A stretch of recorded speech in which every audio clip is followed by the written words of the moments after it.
Hello, my fellow modeling and tabletop gaming enthusiasts, and welcome to the Mediocre Modeler Show.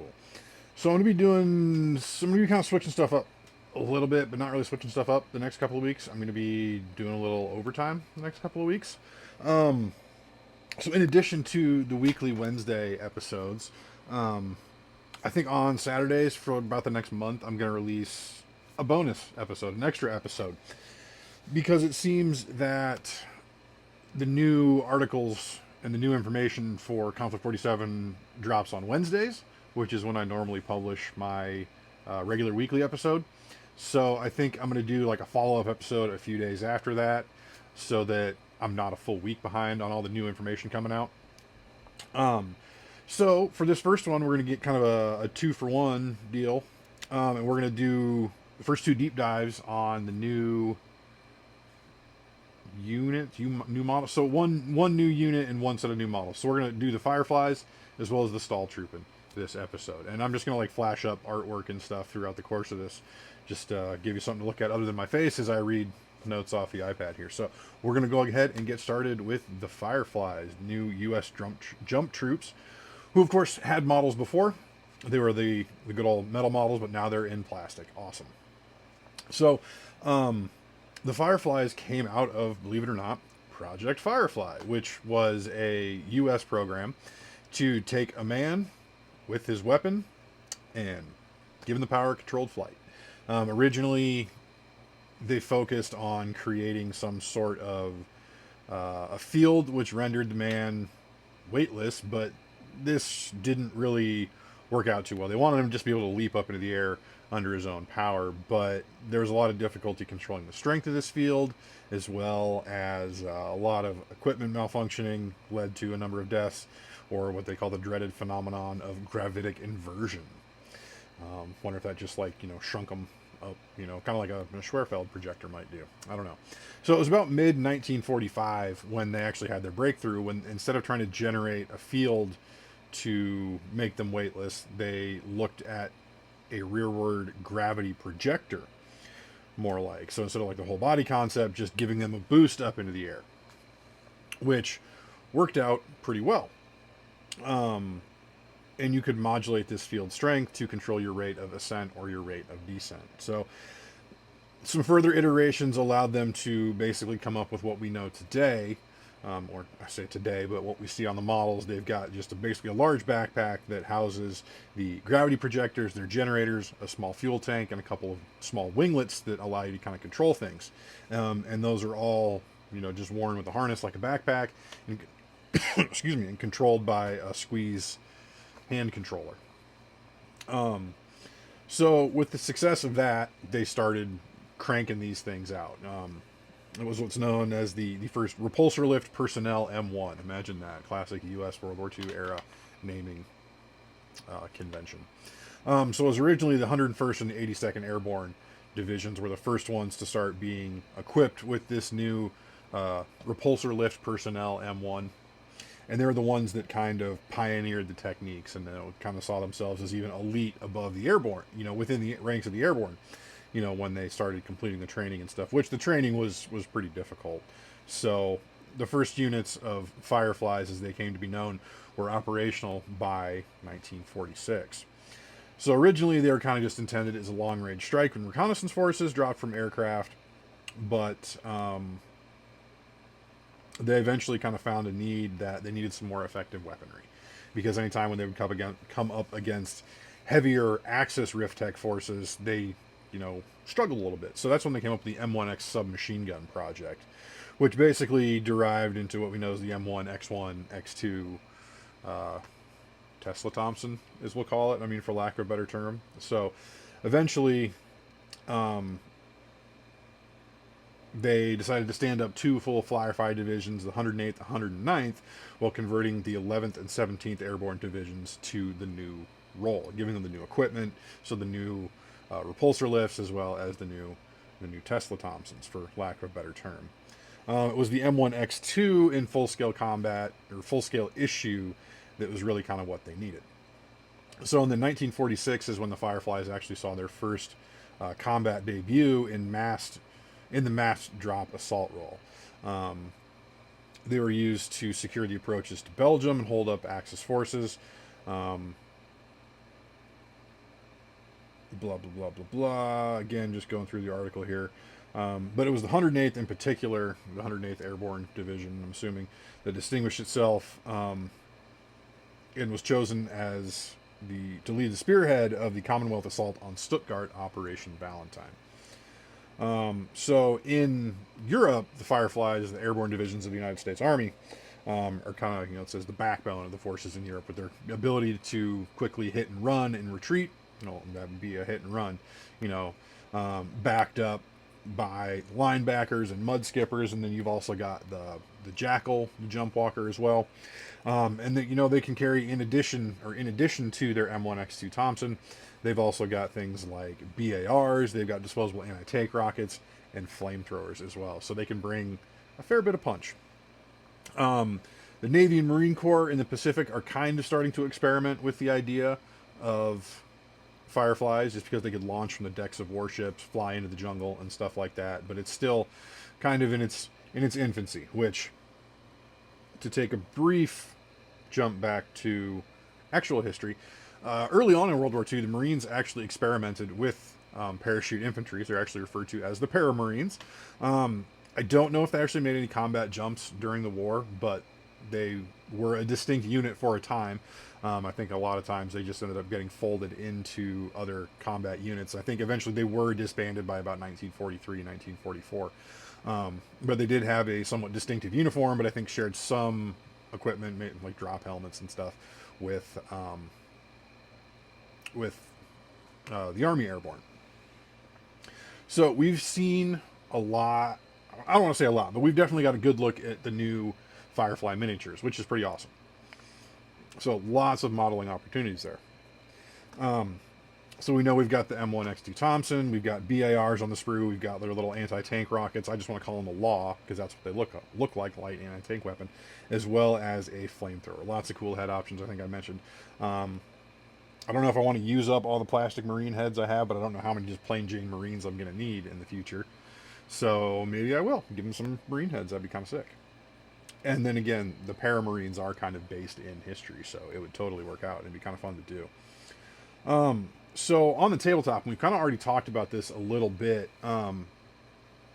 The Repulsor Lift Personnel M1,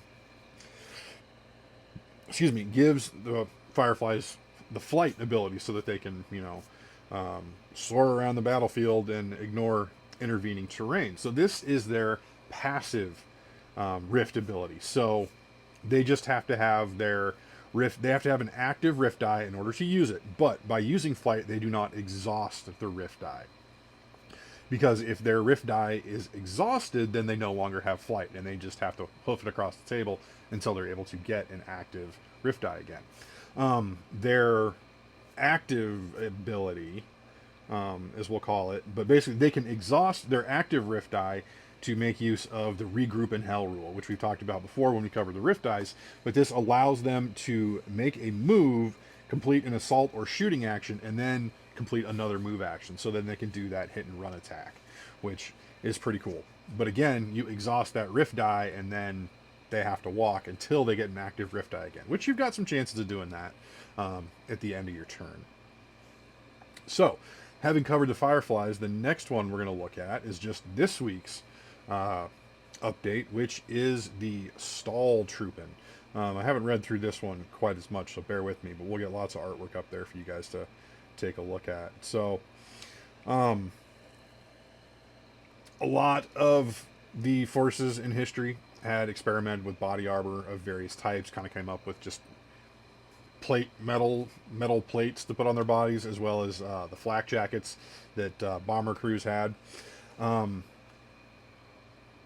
Better than nothing, kind of, but I mean, they weren't super effective.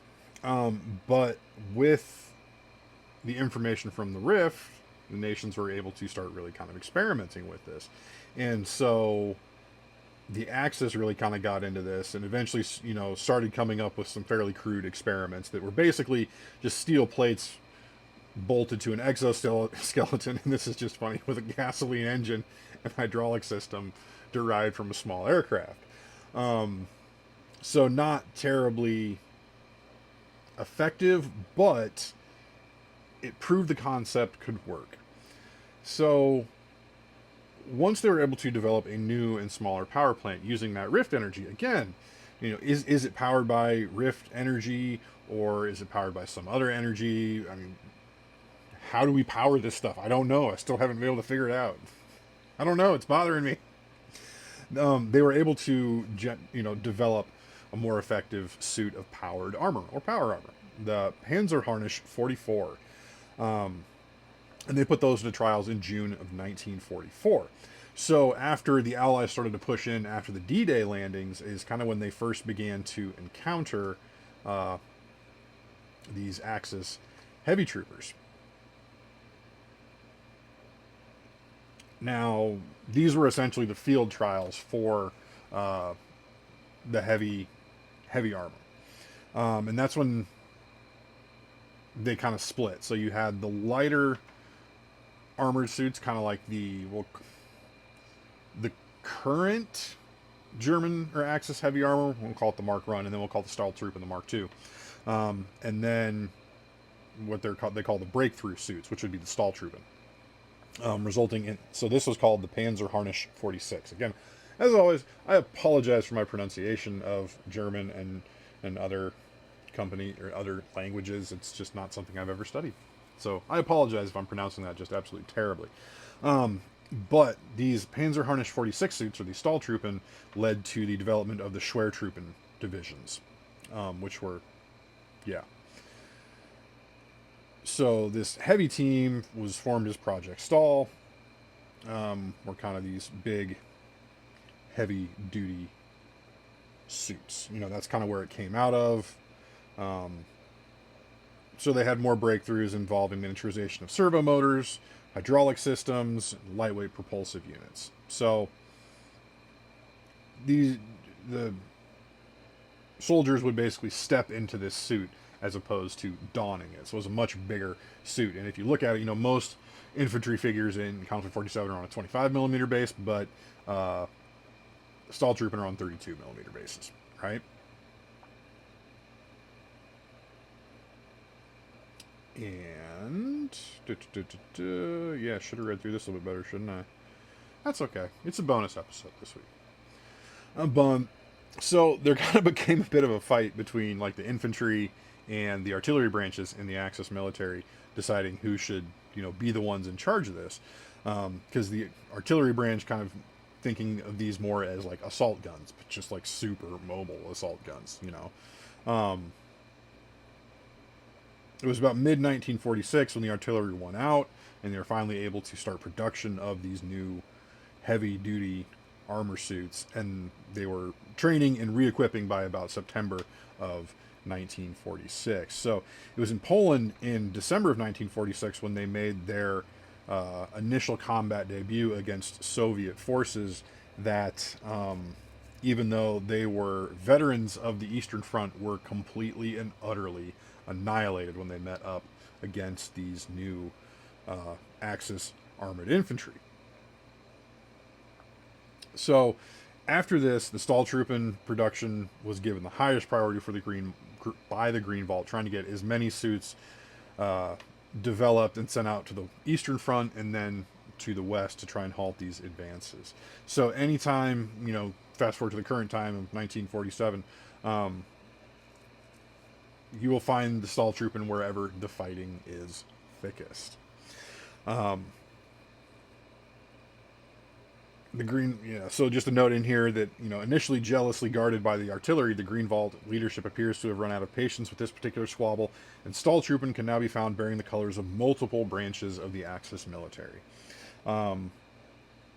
Again, we've kind of seen some of the models for this, or we've seen the sprue for this. They look pretty cool. So basically you get enough for 3 on a sprue, plus you get a fair bit of extra bits.